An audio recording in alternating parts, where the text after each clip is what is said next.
Muy buenos días a otra edición del curso anual de gastroenterología. En esta ocasión les voy a presentar a la doctora Marianela Bedini, que desempeña su función como médica gastroenteróloga en el Sanatorio Moreno y Nosti de Rafaela Santa Fe, y nos va a hablar sobre gastritis autoinmune. Buen día, doctora.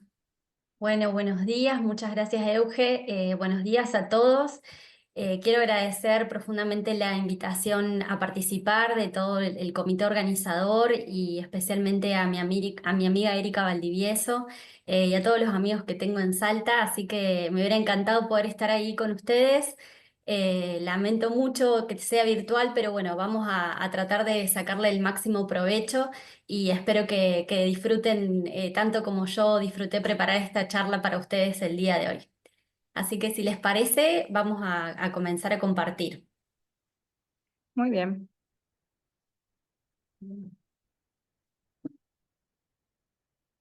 ¿Se está viendo ahí la pantalla, Euge? Sí, sí se ve, doc. Bueno, buenísimo. Bueno, la charla de hoy yo la titulé Gastritis autoinmune, que debemos conocer, y principalmente me pareció una temática muy importante de abordar, ya que en el último tiempo ha habido un aumento tanto en la incidencia como en el conocimiento de esta patología que tiene ya su trayectoria, pero que cada día estamos teniendo un poquito de conocimiento más acerca de ella. En la agenda del día de hoy vamos a tratar de repasar los conceptos sobre la fisiopatogenia y la clínica de la gastritis autoinmune, conocer sobre el diagnóstico endoscópico, histológico y de laboratorio, repasar un poco el manejo general y las nuevas terapias que se encuentran en desarrollo y pasar un buen momento juntos en este viaje del conocimiento de la gastritis autoinmune.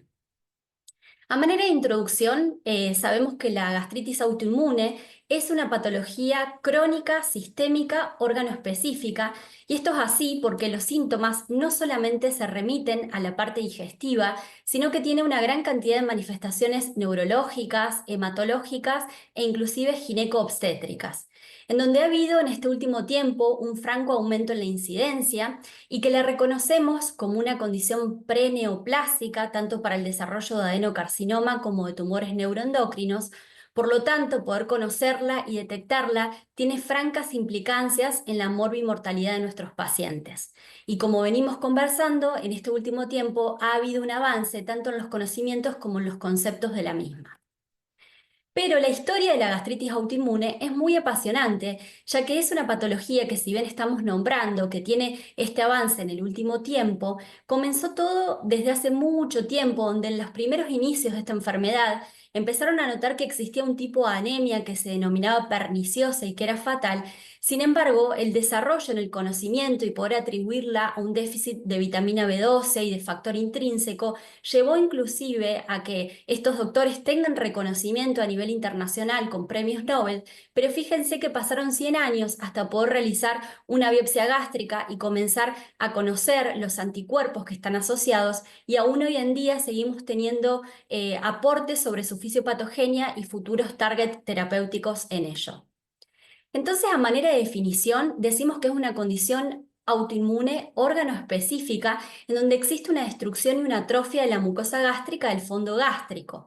Esta atrofia es reemplazada por una metaplasia y con hallazgos serológicos bien característicos. Pero antes de avanzar un poco en las manifestaciones clínicas, tenemos que reconocer que a nivel del fondo gástrico existe esta mucosa oxíntica en donde está constituida por células. Las células de la pared de estas glándulas son las células parietales y las células principales, y las células parietales van a ser las que se encargan de secretar por medio de la bomba hidrógeno y potasio el ácido clorhídrico, y a su vez de secretar el factor intrínseco necesario para la absorción de la vitamina B12 a nivel del ilion terminal. Es por eso que su destrucción y su atrofia son los causantes de las manifestaciones clínicas de esta enfermedad. Los factores de riesgo que presentan estos pacientes son muy variados. Tenemos factores genéticos que tienen que ver con el HLA-DQ, el DR, localizados en el cromosoma 4, 6 y 17, y que van a compartir con el resto o con otras patologías autoinmunes. Sabemos que el sexo es un factor de riesgo, principalmente en el sexo femenino, con una tasa de aparición aproximadamente a los 60 años, es muy común en mujeres en esta edad, pero existe un primer pico de incidencia en mujeres jóvenes a los 35 y 45 años, que se manifiesta principalmente como anemia ferropénica. El Helicobacter pylori existe evidencia controversial. Se cree que puede gatillar o desencadenar la gastritis autoinmune en un paciente que tiene una predisposición genética, aunque hay algunos reportes que establecen que tiene un factor protectivo y que al erradicar el mismo genera una exacerbación de la gastritis autoinmune. Lo mismo ocurre con la asociación del Epstein-Barr en los niños y su asociación con la autoinmunidad, principalmente con la patología tiroidea y la diabetes tipo 1, tiene que ver con que genéticamente reportamos en nuestro origen embriológico a nivel endodérmico la parte tiroidea con la parte gástrica, por eso es muy común que estas asociaciones estén en conjunto y asociadas. Por otra parte, es menos común en individuos blancos y es más frecuente en descendientes del norte de Europa, y se ha visto que una dieta baja en fibras y ácidos grasos poliinsaturados tiene un efecto de mayor predisposición a desarrollar esta patología. Es decir, que hay una gran cantidad de factores de riesgo que pueden tener una cierta implicancia en poder desarrollar esta enfermedad.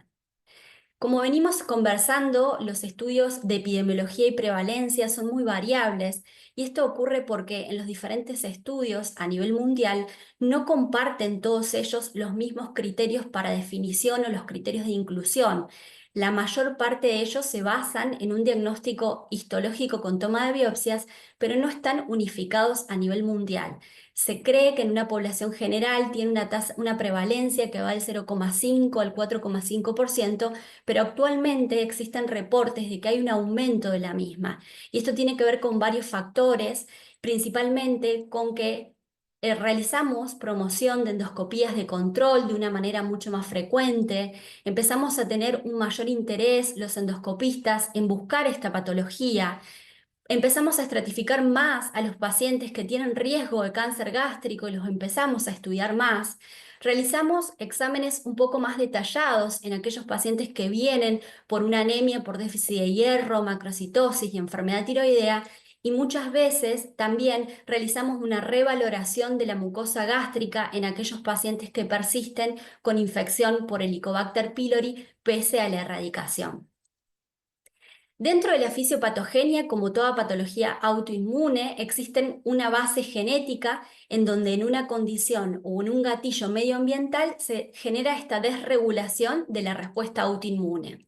Y entonces dentro de los factores genéticos, el que más conocemos y el que venimos conversando es el Helicobacter pylori y la asociación con las enfermedades autoinmunes, pero se cree que también existe un rol en la deficiencia de la vitamina D, que ya vamos a ahondar un poquito más en la siguiente diapositiva. Todos estos gatillos generan que las células T helper 1 activen a las células B productoras de autoanticuerpos, que van a ser las responsables de producir los anticuerpos anticélula parietales y antifactor intrínseco que están presentes en esta patología. Como consecuencia de esto se empieza a destruir la glándula o las glándulas oxínticas del cuerpo y del fondo gástrico. Eso va a producir una cloridia. Esa reducción en la secreción del jugo gástrico genera una hipergastrinemia que muchas veces provoca la hiperplasia de las células enterocromafines y su consiguiente displasia, con su mayor riesgo de desarrollar tumores neuroendocrinos. Y por otra parte, a su vez, esta secreción o esta atrofia gástrica genera una mayor predisposición de metaplasia, de displasia y de cáncer gástrico. Todo esto conlleva, como vamos a ver más adelante, a un déficit nutricional, tanto de vitamina B12, de hierro y de otros tipos de micronutrientes, con anemia y manifestaciones neurológicas. Pero lo que se supo en este último tiempo es que la estrella de esta fisiopatogenia son las células T helper con la cascada inmunológica asociada y que son los responsables de producir la destrucción de la mucosa oxíntica, y que el daño o los anticuerpos son una consecuencia de la exposición de estas proteínas con la generación de la autoinmunidad, pero no producen por sí mismo la destrucción de la mucosa. Ahora bien, ¿la vitamina D es una causa o una consecuencia en esta enfermedad? Sabemos hoy en día que la vitamina D tiene una relevancia muy importante, no solamente a nivel óseo, sino que está asociada a muchas enfermedades cardiovasculares, a desórdenes autoinmunes, a una correcta función del sistema inmune y de la regulación del estado de ánimo.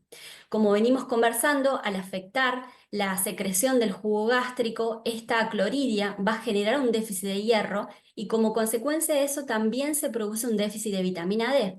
Pero por el otro lado, esta hiperplasia y esta hipergastrinemia genera una disbiosis que altera la absorción de la vitamina D, y asimismo toda esta cascada inflamatoria con la regulación de citoquinas proinflamatorias no solamente contribuye al déficit de vitamina D, sino que la vitamina D es muy importante para frenar este estado inflamatorio sistémico, por lo cual al existir un déficit se perpetúa la respuesta inflamatoria.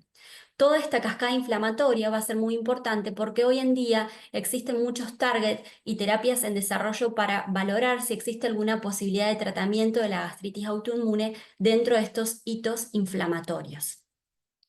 ¿Y por qué es importante esta hipocloridia? Porque francamente va a generar complicaciones a largo plazo, que son un poco las que venimos conversando, como por ejemplo la disbiosis gástrica, las anemias y los déficits nutricionales, y el principal desarrollo de mayor riesgo de tener un aumento en la incidencia de cáncer gástrico, como un mayor riesgo de desarrollar tumores neuroendocrinos.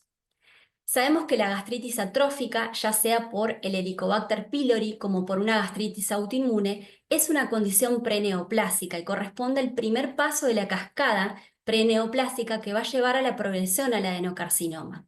En estos pacientes tenemos un aumento de riesgo de los tumores neuroendocrinos, como venimos hablando, en una incidencia de 0,4 o 0,7 anual, y existen diversos metaanálisis que así establecen un mayor riesgo de cáncer gástrico en este tipo de pacientes.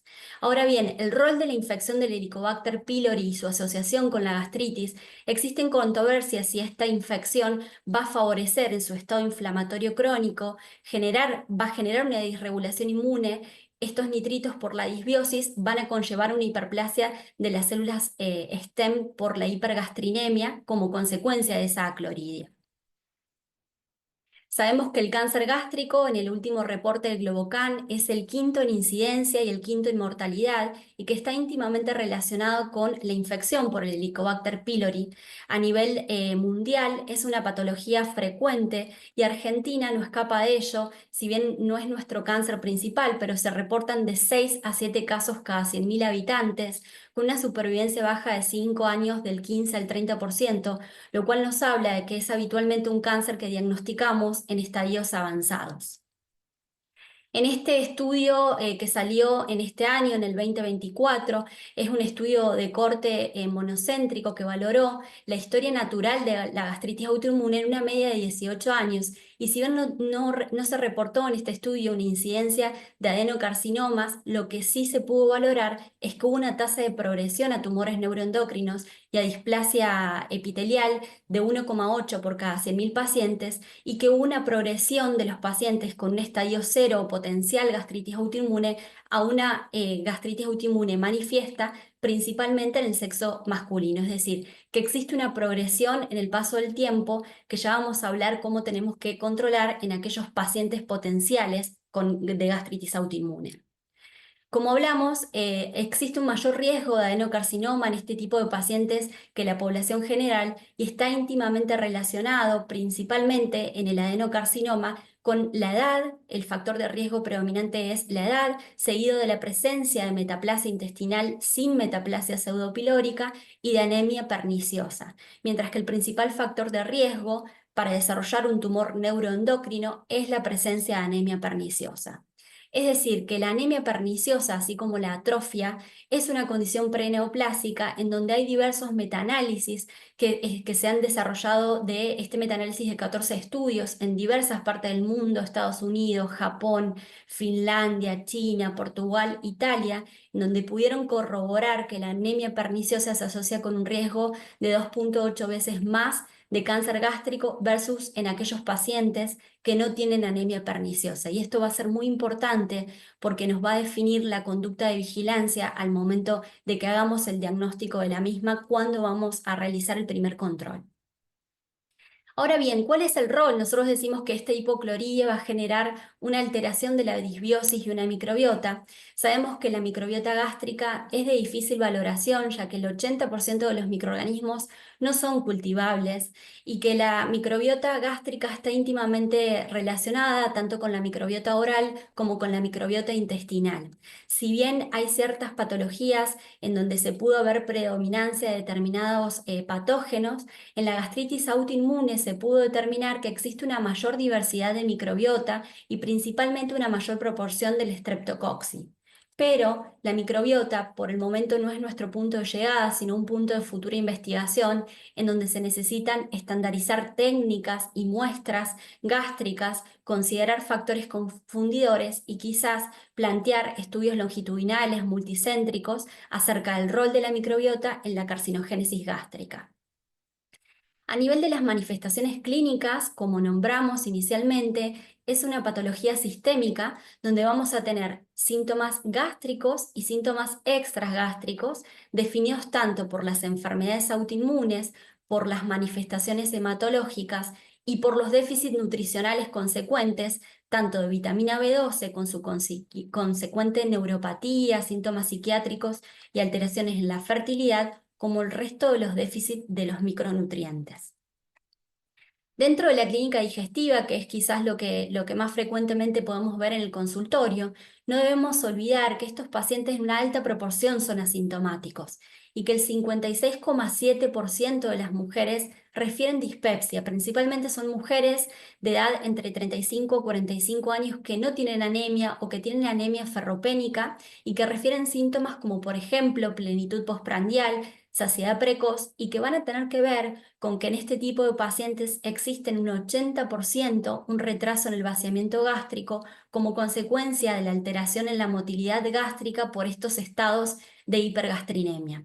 Y además, hasta en un 24% de pacientes refieren reflujo, el cual no va a ser ácido, si recordamos esta fisiopatogenia, y va a ser muy importante que lo podamos entender, ya que darle un tratamiento con inhibidores de bomba de protones en este tipo de pacientes no solamente no le va a mejorar el síntoma, sino que va a empeorar la absorción de los nutrientes y la hipocloridia.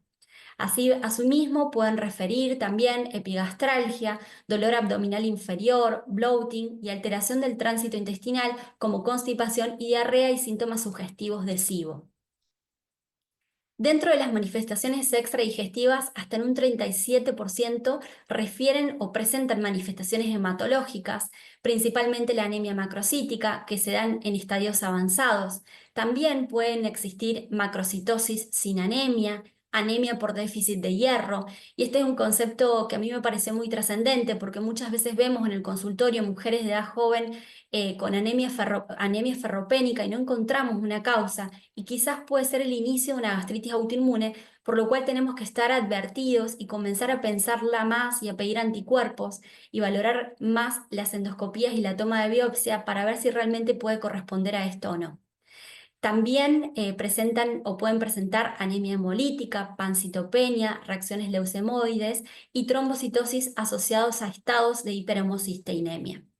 Las manifestaciones neurológicas, que fueron las manifestaciones que dieron inicio al conocimiento de esta enfermedad, se presentan en un 10% de nuestros pacientes como polineuropatías periféricas, mielopatías, pueden tener neuropatías del nervio óptico o auditivo, disfunción vegetativa, depresión y alteraciones cognitivas. Y una importante asociación es relacionar este tipo de patologías con abortos recurrentes o alteraciones en la fertilidad. Como dijimos, la siguiente manifestación luego de la digestiva es la neurológica y hasta en un 25% de nuestros pacientes presentan el síndrome de guante y media, que es esta neuropatía sensitiva motora distal, aunque también, como venimos nombrando, en un 1 o 2% pueden tener paraparesias espásticas con ataxias sensitivas visuales y desórdenes urinarios secundarios a alteraciones en los reflejos extrapiramidales.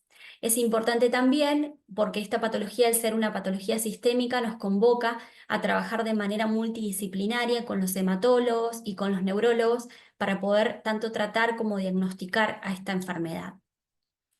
Venimos conversando que tiene una alta asociación con las enfermedades autoinmunes y la más conocida es la tiroiditis autoinmune o la tiroiditis de Hashimoto, que existen múltiples estudios de corte transversal o casos control, en donde lo asocian hasta un 3 a 8 veces más de gastritis autoinmune en este tipo de pacientes. Y nuestros pacientes con gastritis autoinmune tienen patología tiroidea hasta en un 44% de las veces, por lo cual este síndrome, que también tiene su tiempo, como el famoso síndrome tirogástrico, debemos tenerlo presente a la hora de ver un paciente con gastritis autoinmune para pedir el perfil tiroideo asociado en este caso. También, o la segunda manifestación autoinmune más frecuente, es la presencia de diabetes tipo 1, que se da entre 3 a 5 veces más en pacientes con gastritis autoinmune. Sin embargo, hay un reporte de gran cantidad de patologías, como por ejemplo vitiligo, alopecia, enfermedad celíaca, miastenia gravis, enfermedades del tejido conectivo, colangitis biliar primaria, enfermedad de Addison, entre otras, que tenemos que tener presente a la hora de valorar un paciente con gastritis autoinmune.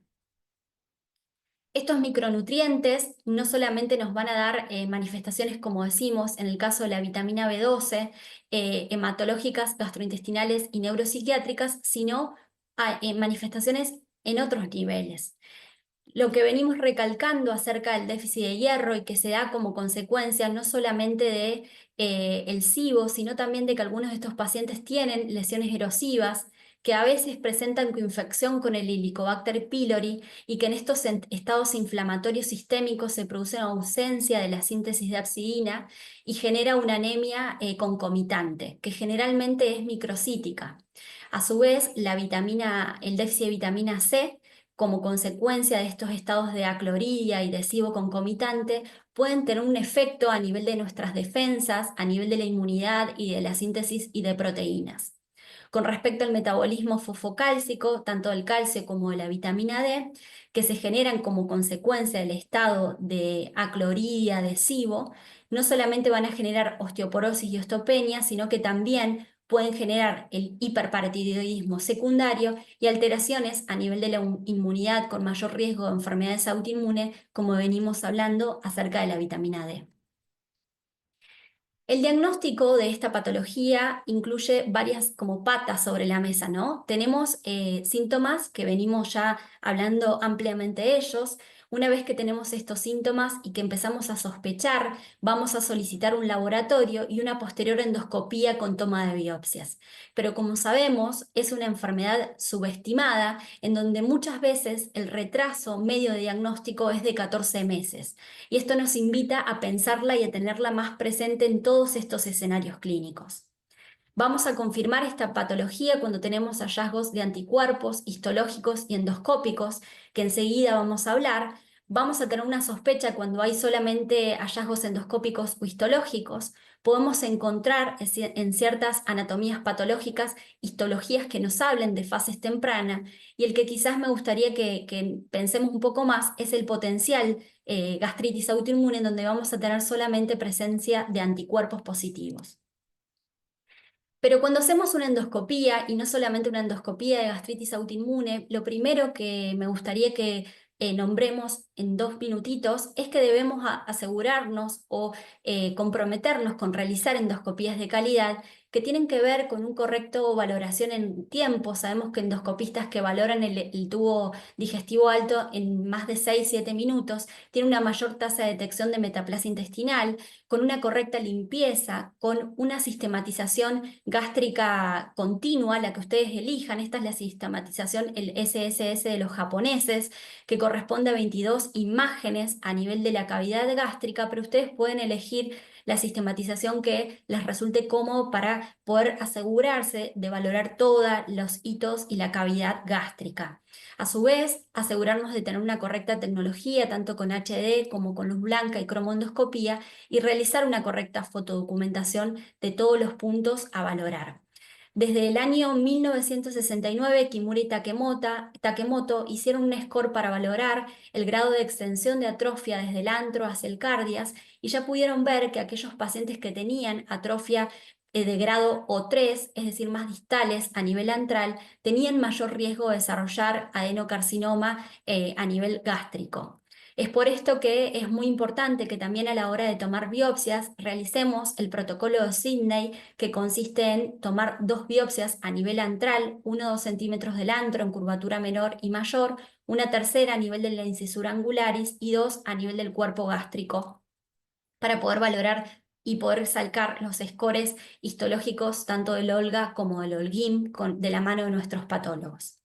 Como venimos conversando, principalmente la gastritis autoinmune tiene una afectación a nivel del cuerpo y el fondo gástrico, y en estadios avanzados es típico encontrar una palidez de la mucosa con adelgazamiento de los pliegues y la presencia de vasos submucosos, lo cual nos va a dar una sensibilidad del 67 y una especificidad del 85 de una gastritis moderada a severa.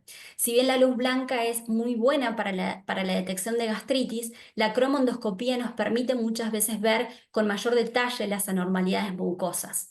Sin embargo, en estadios tempranos también podemos ver cambios sutiles que consisten en un edema de la mucosa con leve eritema y ausencia de los RACs o de estos rearreglos vasculares, que si bien son patognomónicos del Helicobacter pylori, en la gastritis autoinmune inicial también pueden verse presentes.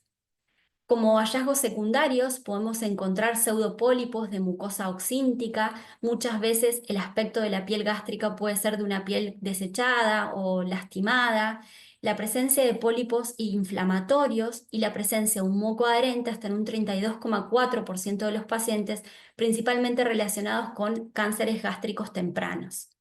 Pero si bien esta gastritis afecta al cuerpo, no debemos de olvidar de valorar bien el antro, ya que podemos ver parches enrojecidos a nivel antral, rayas o parches eritematosos y este aspecto circular a nivel antral, que a veces con tinciones vitales podemos reforzar su visualización. Fíjense en este estudio en donde valoró la incidencia de los hallazgos endoscópicos en gastritis autoinmune. El patrón a nivel antral se presenta hasta en un 22,1% de los pacientes, por lo cual si nosotros unimos las manifestaciones tanto a nivel del antro como a nivel corporal, podemos estar sospechando de una manera más frecuente en nuestras endoscopías de las gastritis autoinmunes.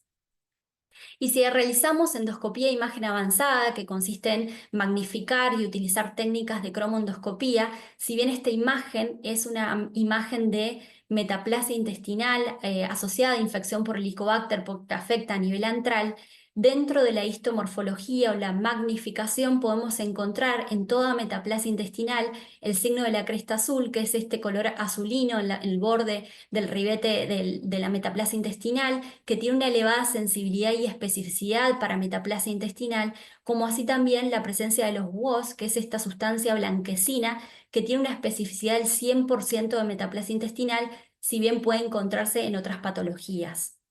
Y a su vez, si magnificamos, tenemos que tener en cuenta, como venimos hablando, que estos pacientes tienen un mayor riesgo de cáncer gástrico, por lo cual tenemos que buscar lesiones gástricas tempranas. Y a nivel de la magnificación podemos encontrar los vasos dentro de la apertura de la cripta, podemos encontrar lesiones con líneas de demarcación convexa múltiple. Vamos a ver muchas veces que tenemos un depósito de estas sustancias o estos estructuras blanquecinas que corresponden a eosinófilos necróticos, y muchas veces el patrón PIT de la apertura glandular se vuelve irregular con una pérdida de la estructura o de la histomorfología normal. A nivel de la histología, vamos a ver que podemos, en la biopsia, el patólogo nos va a referir, dependiendo del estadio, que existen infiltración de plasmocitos y linfocitos, que va a haber metaplasia pseudopilórica intestinal y pancreática, y que puede existir atrofia y reemplazo de la mucosa oxíntica con fibrosis por medio de glándulas metaplásicas tipo 1 o incompletas, o de intestino delgado, y la tipo 2 o completa o colónica, con hiperplasia de la muscular y los pseudopólipos oxínticos inflamatorios que ya nombramos, y también hiperplasia de las células neuroendocrinas. Existen diversos estadios, un estadio inicial, como vemos en esta anatomía, que consiste en un aumento del infiltrado inflamatorio con estructuras focales de atrofia, un estadio más avanzado de moderado a severo, con atrofia moderada a severa, y luego ya la fase de la metaplasia intestinal, donde podemos ver la presencia de las digitaciones correspondientes a la misma, y muchas veces la hiperplasia de las células enterocromafines, que con tinción con cromogragina el patólogo puede verlo de una manera más marcada. Y en estos diagnósticos iniciales también podemos referir que existe un infiltrado linfoplasmocitario en nuestras biopsias, con hipertrofia de células parietales y de células enterocromafines y atrofia focal. Por eso es muy importante que también, cuando sospechamos esta patología, trabajemos en equipo con nuestros patólogos para tratar de encontrar estos hallazgos sutiles e iniciales.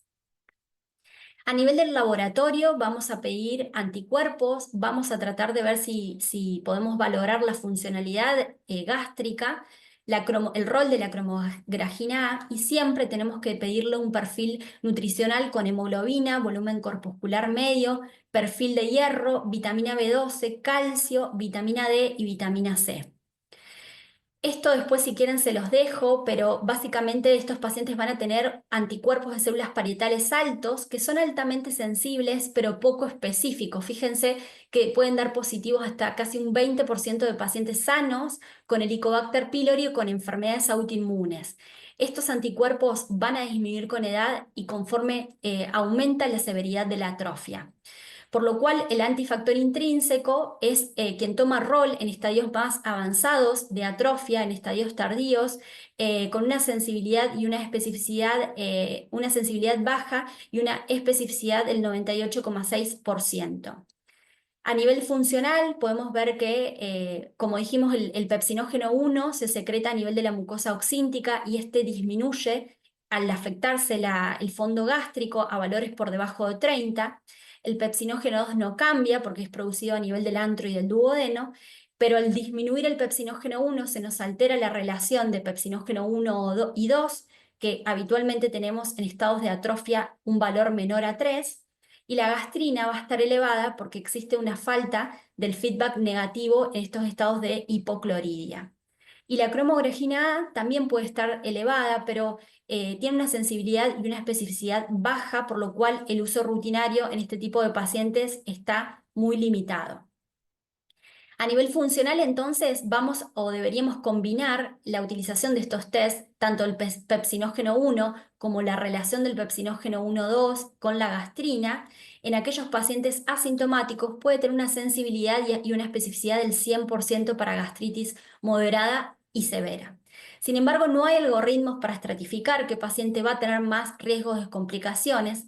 El valor cuantitativo de las células antiparietales no se relaciona con la progresión de la enfermedad, y los potenciales gastritis autoinmune van a ser aquellos pacientes que tienen anticuerpos positivos, en los cuales hasta un 50% van a tener riesgo de desarrollar gastritis autoinmune en los siguientes 2 años, por lo cual es importante realizar la vigilancia y el seguimiento endoscópico, principalmente aquellos pacientes de sexo masculino, de edad mayor de 60 años y que tienen otras patologías autoinmunes asociadas.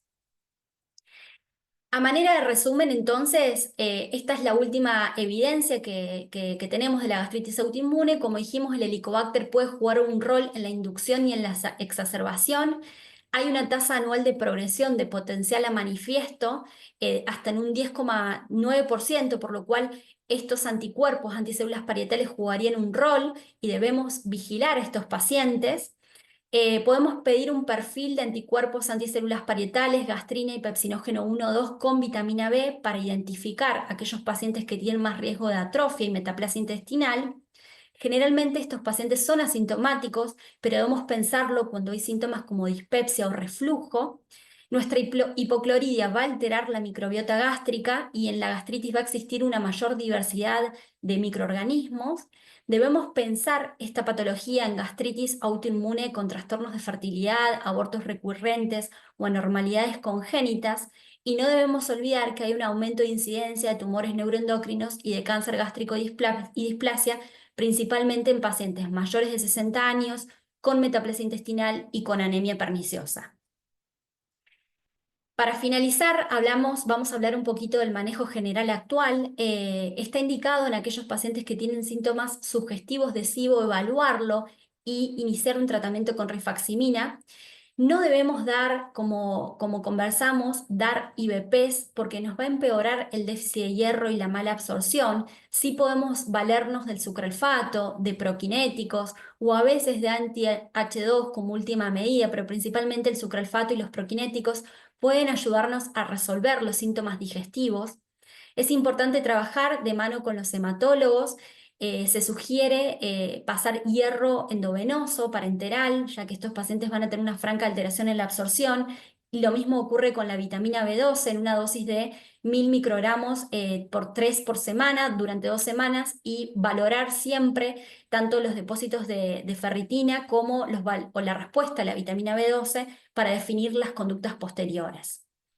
Hay muchos estudios, si bien no está tan marcado en relación a otras patologías o a patologías funcionales, pero se sabe que mantener un buen peso, evitar un rol o un factor adicional como es el tabaco, actividad física, mantener una dieta saludable, baja en azúcares, en grasas poliinsaturadas o rica en grasas poliinsaturadas, perdón, como el omega 3, omega 6, la meditación son importantes para el manejo de este tipo de pacientes. Y si bien todo esto son guías y enfoques generales, tenemos que tener en cuenta que debemos hacer un enfoque individualizado, valorar holísticamente a nuestros pacientes y tratar de realizar una participación activa y comunicación abierta con ellos para que también esta buena relación médico-paciente ayude al manejo de este tipo de pacientes.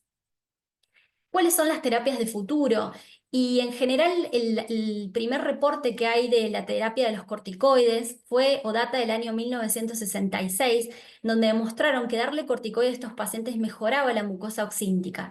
Sin embargo, los corticoides sistémicos no están indicados porque tienen una gran cantidad de reacciones adversas a largo plazo. Actualmente existen estudios en donde están valorando la acción de antiinflamatorios locales con solo efecto a nivel de la mucosa, pero aún están en fase preclínica.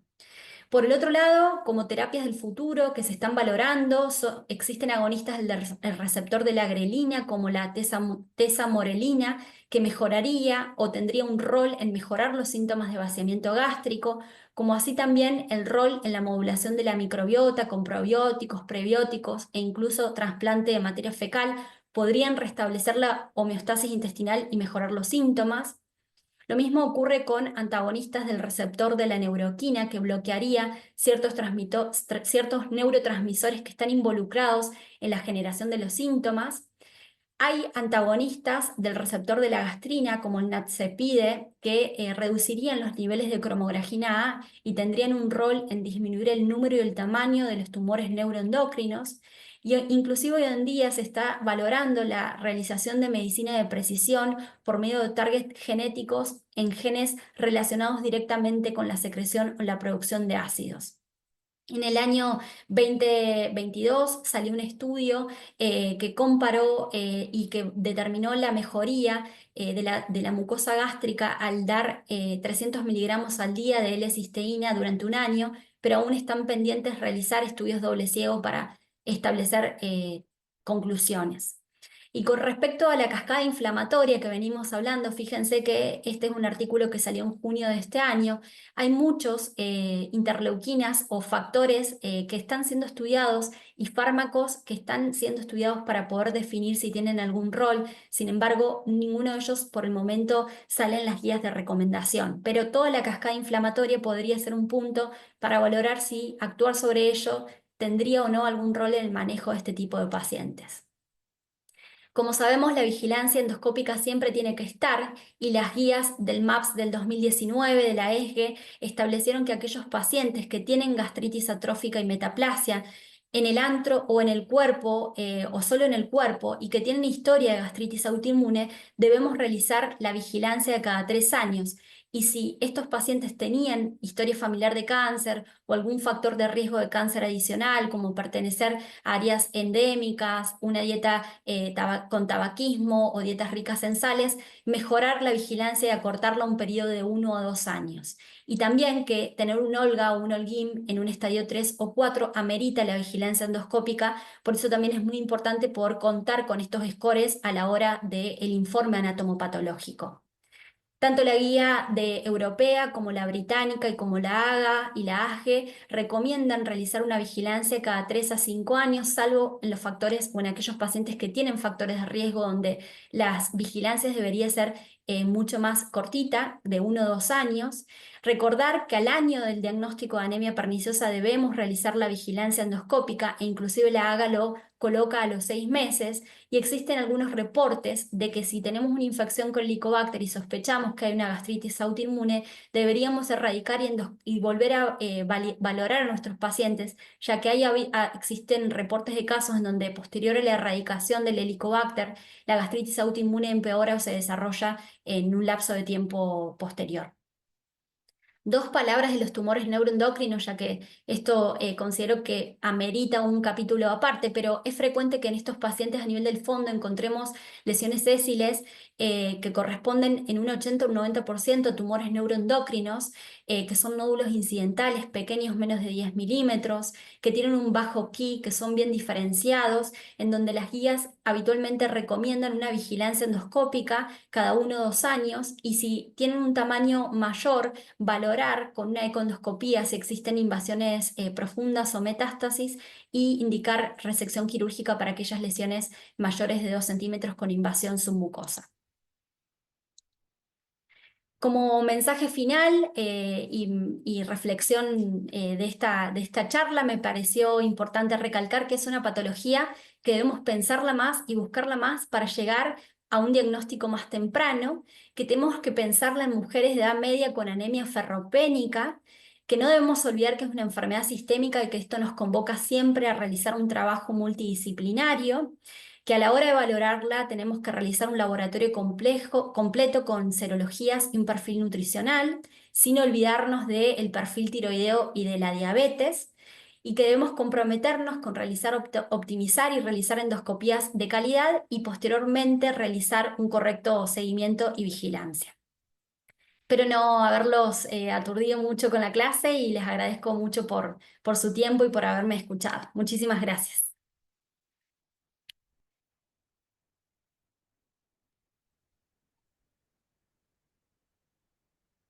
Muchas gracias, Titi. Excelente clase. Muy bien la presentación, bien claros los conceptos. Igual Bueno, habilitamos el muchas chat gracias. porque si hay algunas preguntas. En mi caso, yo quería hacer una pregunta que sería al revés. Si bien recomendás en los pacientes en los que estamos estudiando una gastritis, solicitarle un perfil tiroideo, en este caso al revés, cuando el paciente ya nos dice que tiene el antecedente de que es un hipotiroideo, hacer el screening en busca de... Sí, también, Euge. Deberíamos hablar en conjunto con los endocrinólogos y también tener en cuenta de que estos pacientes tienen que ser monitorizados porque al haber una elevada asociación, y esto tiene que ver con nuestro origen embriológico, endodérmicamente la tiroides y la cavidad gástrica tienen el mismo origen embriológico, entonces hay una alta proporción de asociación y deberíamos hacerlo de manera bidireccional. Nosotros para tiroides y tiroides para gastritis autoinmune y hacer un seguimiento. No está establecido cada cuánto tenemos que pedir el perfil, ¿no? Decir, bueno, este paciente cada 1 o 2 años, como sí lo sabemos, por ejemplo, en la celiaquía, pero sin olvidarnos que tenemos que seguirlos a estos pacientes desde ese punto. Perfecto. Acá hay una pregunta. Me dicen, ¿esta patología es más frecuente en la anemia por el déficit de B12 o la anemia por falta de hierro? En realidad, inicialmente se creía que era más por el déficit de B12, pero hoy hay mayor asociación, si bien en esa tablita del 33 al 67 reporta de déficit de B12, es una elevada proporción hoy en día de anemia ferropénica. Entonces, estas mujeres que por ahí en el consultorio son medias problemáticas en que no encontramos causa y tenemos ferropenia y le hacemos endoscopía alta y baja y no encontramos quizás en nada en la endoscopía un perfil de autoinmunidad para gastritis autoinmune y saber si van a ser potenciales y lo van a desarrollar, me parece esa es un concepto que por lo menos a mí me quedó después de revisar y estudiar esta clase, tenerlo más presentes en las anemias ferropénicas, porque es muy frecuente, el 52% de las manifestaciones hematológicas corresponden a anemias ferropénicas. Bien. Sí, la verdad que eso es importante porque en nuestra población, la verdad que muchos pacientes tienen anemia ferropénica y si bien uno siempre piensa o asocia enfermedad celíaca, está bueno también pensar en esta otra patología. Tal cual, sí, sí, eso me parece re importante. Muy bien. Bueno, en el auditorio no tenemos preguntas, ¿o sí? Ah, aquí hay una. ¿Quiere acercarse? ¿No? Ahí está. ¿Qué tal? Buenos días. Muy interesante la presentación. Si bien este tema ya lo he escuchado muchas veces, pero bueno, sigue siendo, creo, subdiagnosticada, ¿sí? Una consulta. Si en esta cascada proinflamatoria, todo, y bueno, son patologías crónicas, ¿qué papel tiene el uso indiscriminado de IVP? O bueno, muchas veces uno a la gastritis le da más IVP y puede, por consiguiente, a largo plazo, terminar haciendo un daño. ¿Puede, consiguiente a largo plazo, perdón, no escuché lo último? Terminar haciendo un daño, uno, digamos, dando un uso prolongado por IVP. Claro, yo creo que el rol de quizás subestimar esta enfermedad o no tenerla tan presente es eso, es quizás tener en cuenta o decir, bueno, esto es una gastritis, es una dispepsia, le doy IVP y eso contribuye o empeora la clorhydria y empeora la mala absorción. Es por eso que pienso que tenerla más presente en nuestros pacientes con dispepsia, simplemente solicitar anticuerpos, valorar bien, tomar las biopsias si tenemos duda, hablar con el patólogo evita justamente esto que usted bien nombra, que es el hecho de dar IVP indiscriminadamente y empeorar el cuadro clínico del paciente, con la consiguiente malabsorción y acloridia. Muchas gracias. Bueno, gracias a ustedes, un gusto Un enorme. beso Y cualquier grande. cosa a su disposición.